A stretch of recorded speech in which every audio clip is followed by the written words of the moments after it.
Welcome to our channel. Today we how to transfer exercise programs with Beachbody step by step clearly.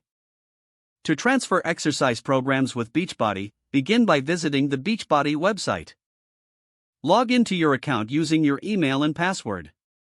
Once logged in, navigate to the Workouts section. Select the program you wish to transfer. Click on the program to access its main page. Look for the transfer option, usually located near the program details.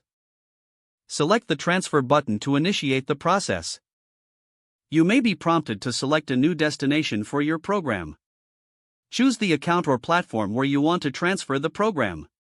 Confirm your selection to ensure the accuracy of your destination choice.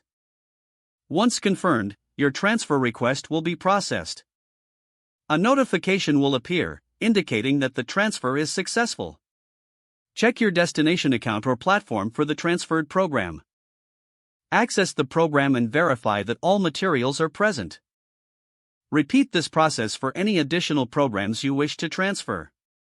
If you encounter any issues, check the help section for troubleshooting tips. For further assistance, contact Beachbody customer support. Make sure to log out of your account after completing the transfer. If the page does not load, refresh the browser or try again in a private or incognito window. Make sure you are using the correct email address, then retype it carefully to avoid small typos. If your password is not accepted, use the reset option and create a new strong password you can remember. Check your spam folder for verification or security emails, then complete any requested confirmation steps.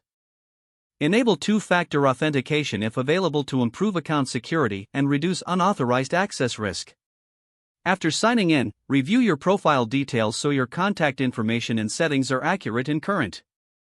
If you see an error message, note it down and try again after restarting your device and internet connection. Log out when you finish, especially on shared devices, to keep your account and payment information secure. If the page does not load, refresh the browser or make sure you are using the correct email address, then retype it carefully to avoid small typos. Don't forget to like this video and subscribe to our channel for more step-by-step tech guides.